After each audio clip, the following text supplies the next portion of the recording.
Walaloo Jawaar Muhammad.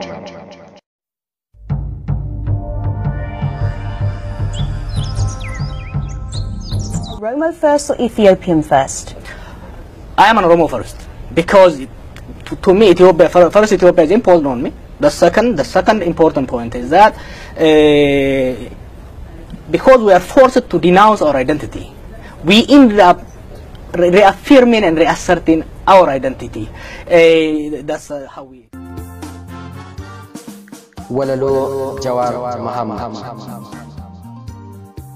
Jawaar Muhammad goota akka qeerransaa, goota akka keetii qabaatu nu boonsa, goota saba isaatiif lubbuu kennu aarsaa, isa yoo dukkanaa sabaaf ta'u ibsaa.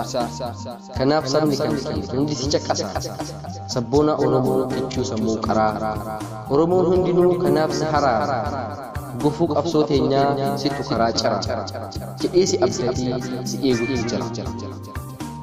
Bara deemsi dhibee dubbiin jajjabaatee, bara haadhaaf ilmoon afaan wal wallaaltee, bara xiqqaa guddaan deebi'ee wal nyaatee, sirabbi nuuf uume furmaata nuu taate.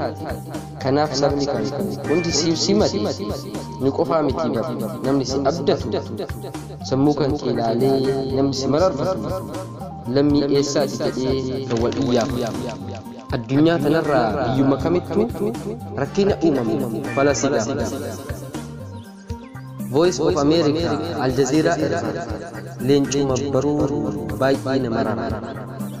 Si argachuun kan koo diina garaa gubee, raatahee hooqatee mataa of qaqqabee, falfalli gowwaa hin dhokatu ol qabee lallabee, TV fi raadiyoonii baay'ee facaasanii, maqaa kee xureessuuf hedduu ifaajanii, galanni lammii koof kan siif dhaabbatanii, doomni jirmi jedhanii bineensa alagaa sirraa ittisanii.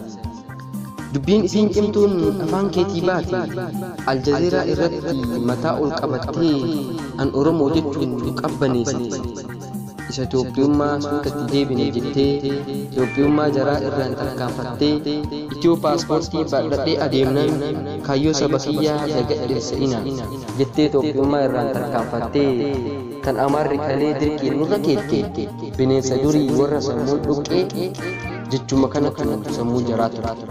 Warra dhiiga keenyan qaama ofii dhiqe, bulguun inni guddaan kan nyaachaa jiru, warri lafa teenne ciratee gurguru, warra lubbuu namaa akka baalaa ciru. Daftee nurraa kaafamu abdiin kennamuuf, jennee si eegnee waan jette hundaa hojiitti nuuf hiiktee, OMN ni bantee sagalee uummataa, waan dura jette bakkaan geettee waadaa uummataa. Kanaaf xiqqaa guddaan keenya si jaalata. Maarree Jawaar keenya jechaan sitti dhabee, maqaa shororkeessummaa siifi OMN subaan sirratti turan hundi sirraa cabee, kun hundi injifannoo keetiin kanarra as gahe. Maarree firii qabsoo teetii arga halkan guyyaa hojjettee, hirribatti dhabdee qeerroo onnachiiftee qabsootti ol kaaftee, injifannoo har'aa tanaa nusimaan arganne nuuf haa jiraatu yoomuu harmeen si nuuf deesse.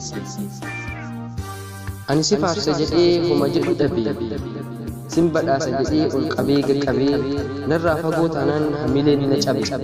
Jawaar nuuf jiraadhu baay'ee si jaallanna, umriin kee haa turu rabbuma siif kadhanna. Haadhuma si deette eessatti arganne, silaa gadi jennee mataa si dhunganna. Haadha hayyuu deette iftuu Oromootaa, baga nuuf jiraate nageenyi badhaadha, umriin kee haa turu nama hundaaf haadha.